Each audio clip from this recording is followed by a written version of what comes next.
Everyone, good morning. Well, it's breakfast time still. Just a few minutes to finish the morning, but still breakfast time. And I'm very glad to see you here today. And today I will have another guest. I wanted to bring that for the coming breakfast time episodes. So we are just trying to connect. 1 second. Yes, hello, Michael. Good morning. Yes, how are you today? So thank you very much for joining us today, and thanks once again. You are joining from St. Petersburg, correct? That's absolutely right. St. Petersburg, Russia. We got about -7 today. No, okay. So it's Saturday. It's time to enjoy, and then I hope that soon the spring will come. Spring is just feeling at least here in Poland, we already can feel a bit of spring. Good for you. We haven't started yet. Okay, Michael. Well, I would like to start, and actually I start with all the questions that I'm with all my friends, because I would like to introduce to you, in this case, who is Michael Bader? If you can tell us more about Michael Bader, would be really great. He's some silly fella that I met one day. Michael Bader is an American. And he is living in St. Petersburg, Russia, because that's where I have been working recently. So I'm staying here right now. And I was in the military for 26 years. I traveled around the world for 25 years as a lean and leadership consultant, helping companies all over the world. And now I'm in St. Petersburg, and I have written 6 books. And I'm a Toastmaster, I'm a Rotarian, kind of a little bit of a silly guy all over the place. That's great to know. Michael, I think you have 16 countries or something like that. You've been living or working, right? Right, yes. It was 16 at the last count, and most of those are in Southeast Asia and Eastern Europe. Global globetrotter lead, we can say like that. And Michael, well, I was digging into their website, because I saw one specific word that captured my attention. Michael Bader, your inspirational catalyst. What is with that part? Well, there's two reasons why I put that on my website, and that's why I use that as my moniker. And one is because people change after I work with them, and I'm that catalyst for change. A lot of people want to improve, but sometimes they just need a little bit of push, a little bit of encouragement, a little bit of motivation to actually make the change. So that's where the catalyst part comes in. And inspirational, I've been speaking in a lot of different countries as a keynote speaker for several years, and the one phrase or the one word that people use the most when referring to me is, Mike, you're very inspiring. So if I'm inspiring and I'm a change maker, that makes me an inspirational catalyst. No, thank you very much for that. And actually, my friends, his website, www.michaelbader.com. Well, you can visit it anytime, and that's why I took some information from that. Your inspirational catalyst. Also, I can see words like leadership, entrepreneur, lean. What is connected with all of this, Michael? Well, I did 26 years in the military, and just before I retired from the military, I was teaching leadership in the military. And then when I came into the civilian world and started working with companies, I started out by giving them lean technology, which was the Toyota production system. That's what I started giving them. But as I was doing that and they were trying to make improvements, I found out that their leaders were lacking a lot of skills. So then I started focusing on leadership. And now I offer something that's called lean leadership. It's a combination of both of them. But the point is, we need more good leaders. And unfortunately, there are people who are in a leadership position who don't have all the skills they need. Maybe they don't know how to communicate correctly, or maybe they don't know how to motivate correctly, or maybe they don't know how to be the example like they should be correctly. All these things can be learned, and it can be done by people who want to be a better leader. No, yes, and this part because I was also reading some of these fragments in your website. You mentioned that lean it was not called in the past like that. However, it was this terminology now is nowadays. In that time, how is it was defined, lean? Well, that's a little bit of a long story. I'll try and make it short for you. After World War II, Dr. Deming in America went to Japan to help Japan rebuild after World War II. And he started improving their processes or helping them to learn how to improve their processes. And as that developed, TQM, Total Quality Management, came out of that. So everybody started doing TQM. And then after TQM, people said, well, what's next? And they started doing Six Sigma. Well, the same time that Six Sigma was starting, Americans found out about lean technology in Japan, primarily at Toyota. No. Toyota, it was called the Toyota Production System. So it was started by an American who taught Japanese, but the Japanese made it a whole lot better. And then the rest of the world found out about 1985, we found out about it, and now it started spreading the rest of the world. The key is Japan has an ingredient that most countries don't have in their workplace. That's discipline. Okay. Most countries inside their companies lack discipline of the workers. Where in Japan, they have very, very good discipline. So these techniques we're talking about does take some discipline. It does take a good leader at the top. So that's why I was teaching it first, and then I moved over into leadership, and now I combine the two. No, thank you very much for that. And Michael, also, okay, we have the lean part and all of this, but now I was also, because I can see in your website we can search for quotes, for a blog, all the books that you have been written, and stopping in one of the blog posts, I was something that captured my attention, and it's very highlighted. Leadership in crisis. This term is I like it a lot, and now it's becoming popular because we are in this situation with the COVID.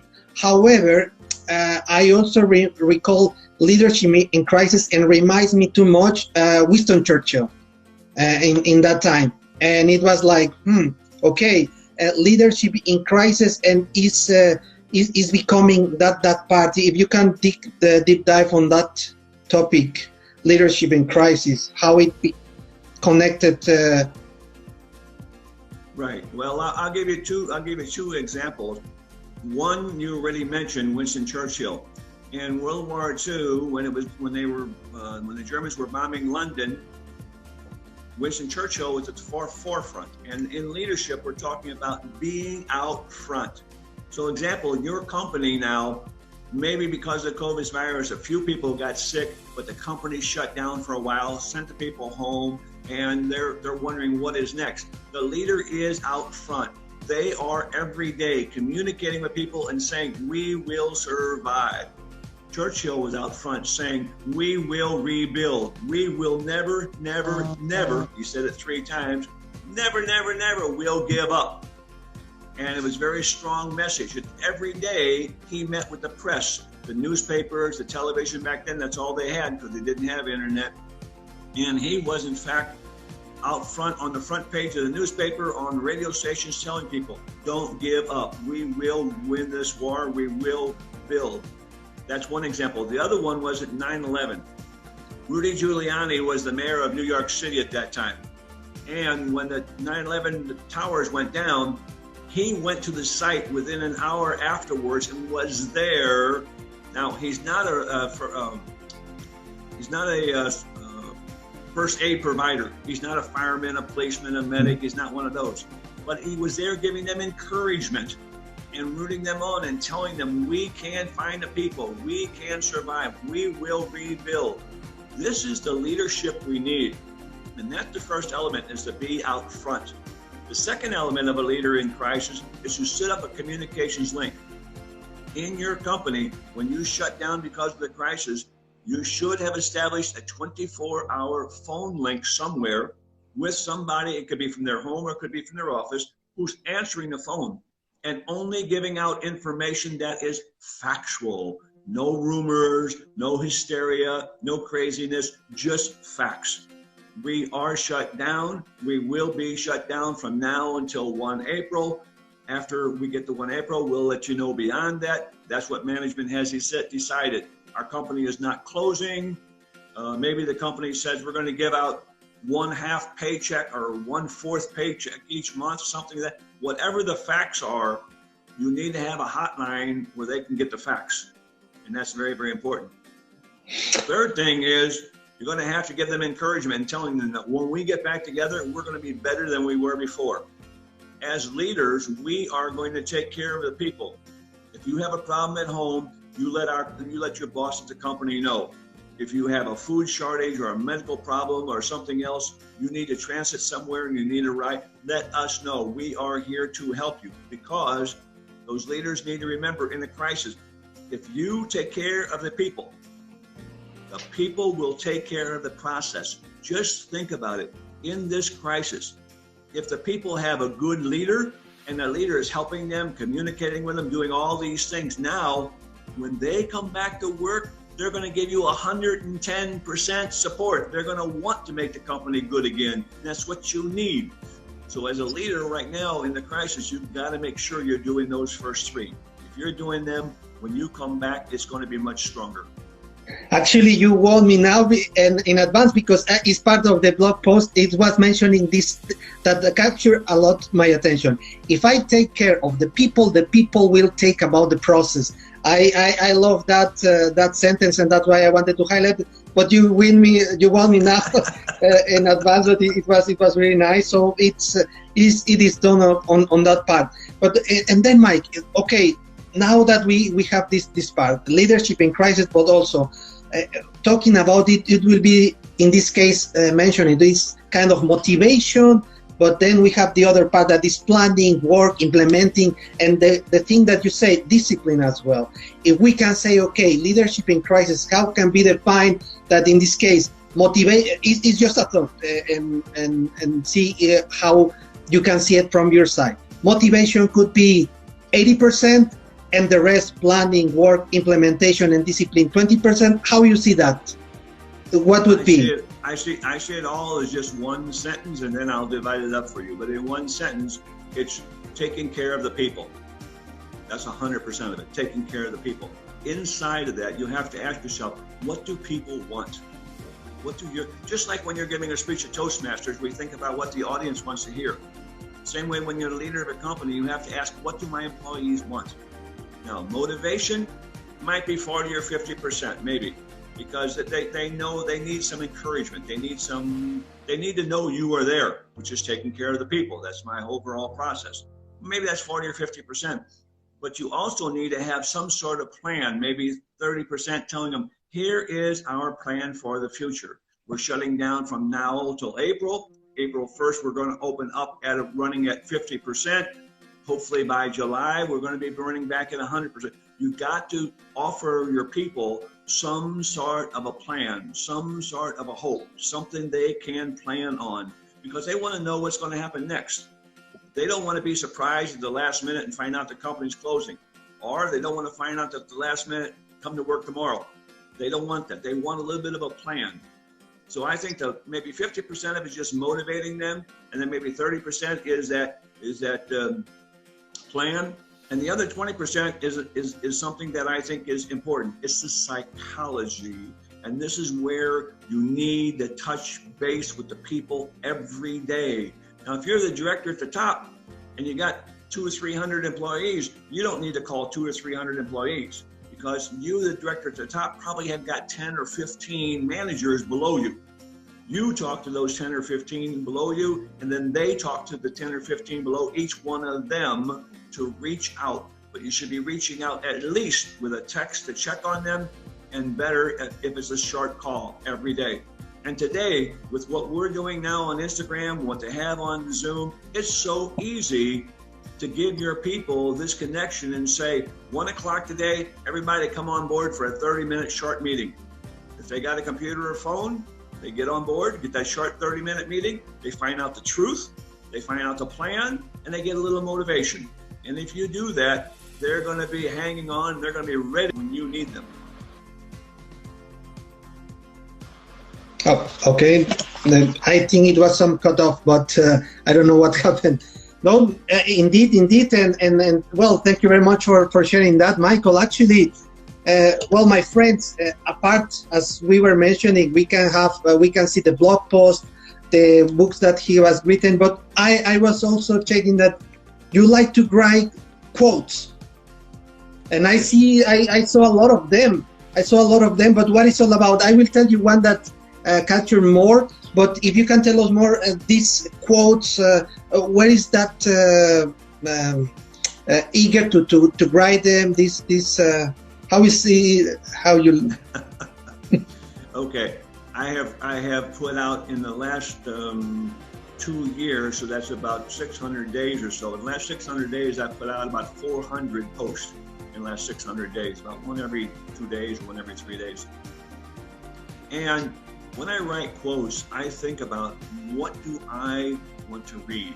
And I think any speaker in Toastmasters, any author who writes a book, anyone who writes quotes, they should sit down and think about what do I want to hear.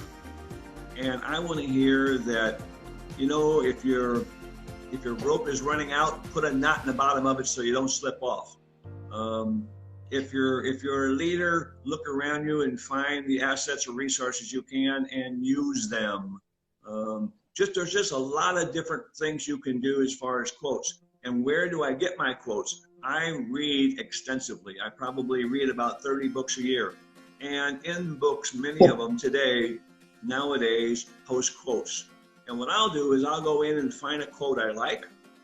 And if I like it a lot, I'm going to cite the author and say, this is the quote exactly, the word for word, and here's the author of it. But if I say, you know, that's a nice quote, but it could be changed. It could be modified. It could be change a few words, change a few things, maybe change the meaning of it a little bit. And then I do that. There's nothing wrong with that. And as an artist, there's a book out that's called Steal Like an Artist. And I think it's very, very appropriate to steal like an artist. If you think about Van Gogh or Rembrandt or any of the famous painters, Picasso that we had, they looked at other people's paintings and then they changed them to be the way they thought about the painting. If you look at Rembrandt, he's got pictures of flowers in a field. So does Dali, so does Picasso, but they look drastically different, but there's still flowers in the field. So when you look at quotes, you can see the ones you like a lot, don't change them, post them, and give the author. But if you say, you know, I think it's a little bit different, I think it's a little bit left, or I think it's a little bit right, or it should be green, or it should be yellow, change the quote a little bit, and then you are the author of it. So I don't think there's anything wrong with stealing like an artist. And companies do this all the time. Your company has a quality manager. Your director sends them to some other company just for a walkthrough to understand another company. Maybe one of your vendors, maybe one of your customers. You're gonna go walk, and when you walk through, you say, oh, hey, that's really neat. I like that idea. The way they got that poster and they use it. And when you come back, you do it. You just stole it from them. You stole it from them, but that's okay. You're gonna change it, put your logo on it, put your colors on it. You're gonna modify it and use it. People have been stealing like an artist for history, ever since mankind. One man or woman sees another person's output and they say, I like that, but I think I'm gonna change just a little bit. And that's with quotes. If you look at quotes, there's many books on quotes. And when you start reading through them, you're gonna say, well, this one, number 2 sounds like number 12, and number 12 sounds like number 24. And well, yeah, they're very similar. They're just changed a little bit to suit the author. And that's what I do with quotes.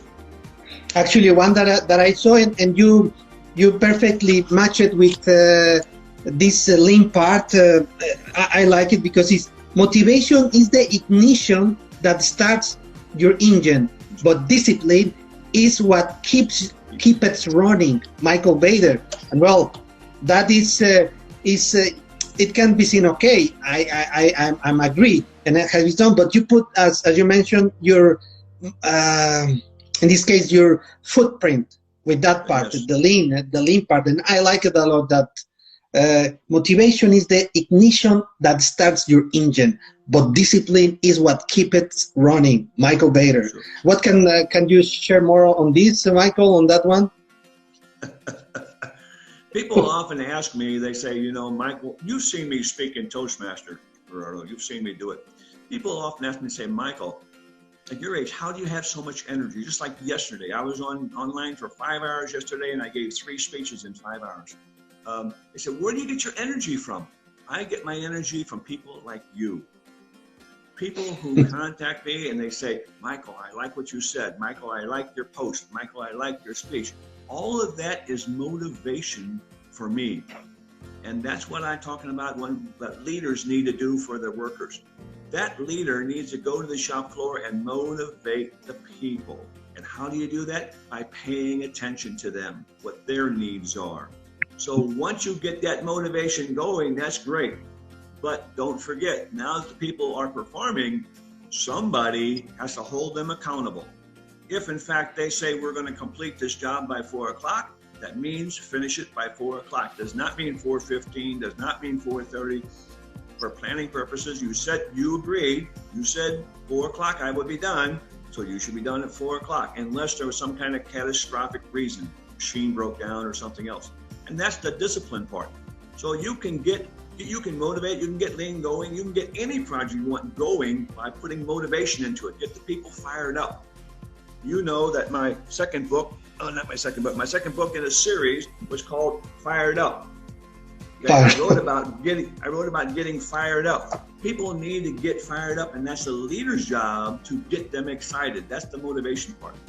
But then once they're going, somebody has to check on them. It's not micromanagement. It's just making sure people do what they said they're going to do. The worker agreed for a certain salary to do a certain amount of work each day. He should do it. Just hold them accountable.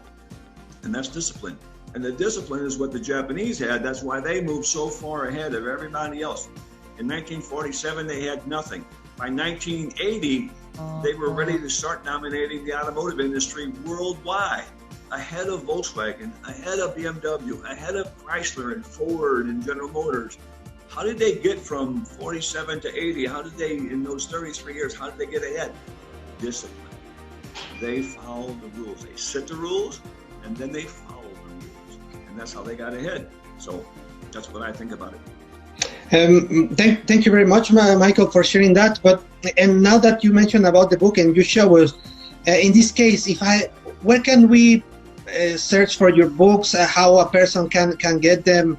Now that you show, but for example, if I would like to buy one, is through your website, or there is another way to do it? How can we look for your books? Yeah, there are 2 places you can do that, Gerardo. You can go to Amazon.com.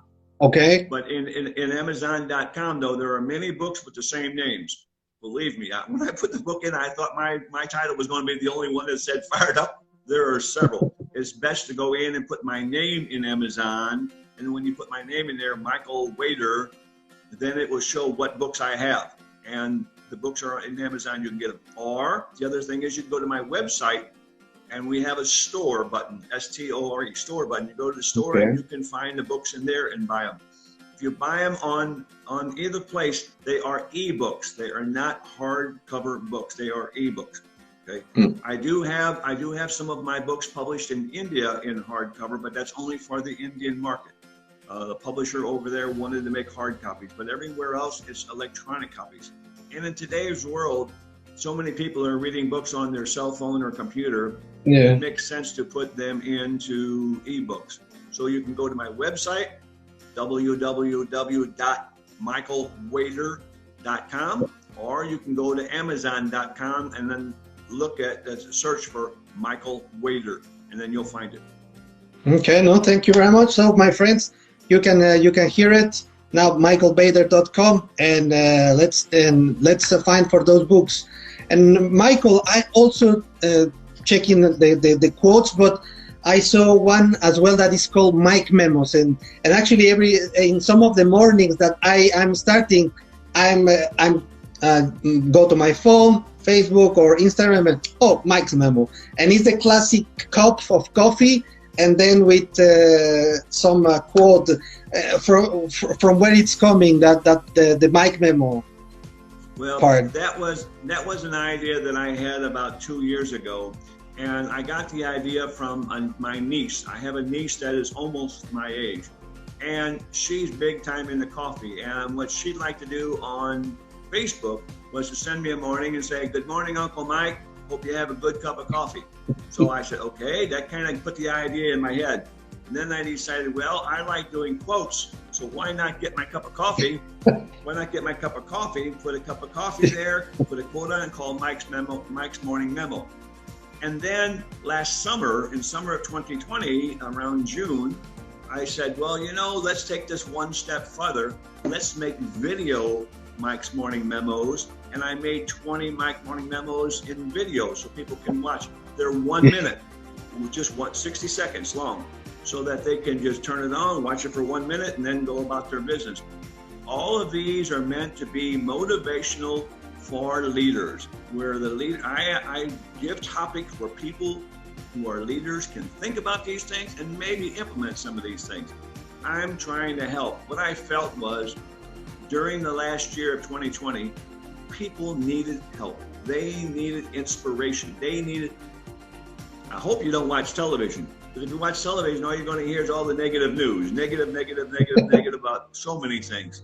They needed some positive inspiration, some positive thoughts. That's why I decided to start putting out Mike's Morning Memos with positive thoughts, with positive ideas, and trying to help people. And I don't charge for those. Those are out there on LinkedIn, Facebook, Instagram, YouTube. They're all over the place, and they're for free. People can just go find them.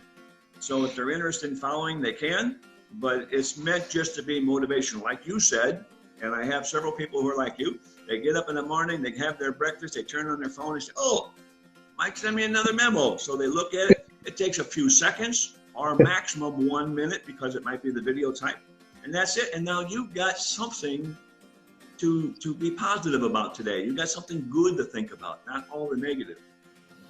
Bad news sells, good news doesn't. That's why all our television stations and newspapers show bad news, because it sells more than good news. So with all that bad news out there, I thought that I would help by putting some good information out there, something positive. So it's just a little bit on my part to try and help everybody.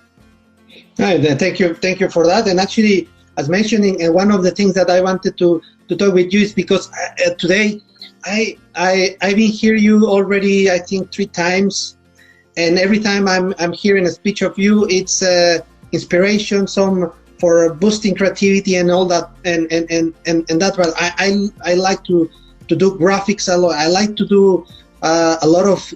I am an avid believer of innovation. This is one of the things, and I'm trying to apply it in the things that I'm participating, either Toastmaster, my job, or either as well time to time in Instagram or graphics as well. And I'm very inspired every time I can hear you. So really appreciate it for that, Mike. And yes, that's why I'm following you. I'm checking, and it's really nice morning motivation. Oh, Mike's Memo. Let's go for it.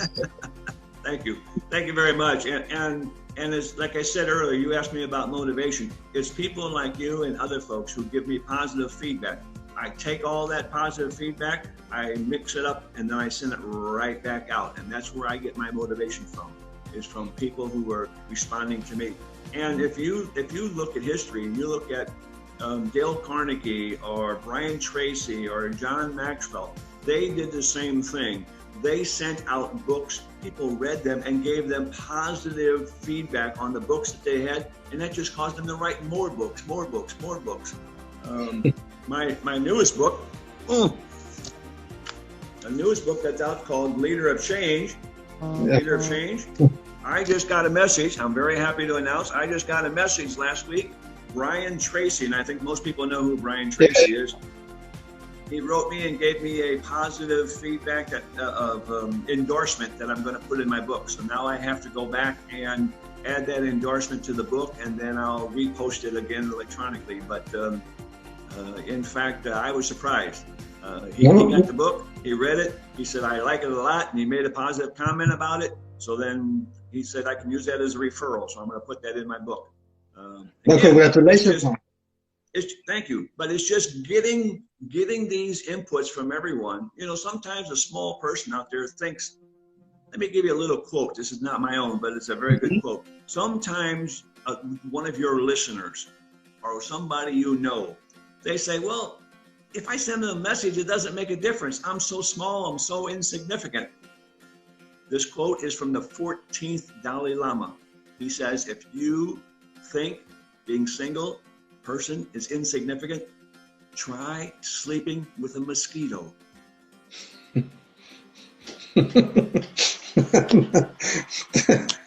That's It's only going to be one mosquito, but it's going to cause you an awful lot of being uncomfortable. So that was his quote, and I thought, what a great quote. I'm jealous I didn't come up with it, you know. But but he's so much smarter than I am. But yeah, the 14th Dalai Lama had that quote, and he's made several, but that's the one of his that I like the most. People need to understand, no matter being one person or a small group, you're never insignificant. You can have an impact as an individual or as a group. You can have an impact. If you don't believe it, try sleeping with a mosquito. And Michael, just before slowly going to the end, I would like to have some small dynamic activity with you. I will repeat a word or a sentence, okay? And you just, the first word that came to your mind. You don't need to explain only the first word that came to your mind, okay? Okay, sure. So, innovation. Myself. Toastmaster. Good. A Rotary. Serving people. 2 words. Crisis. Manageable. Opportunity.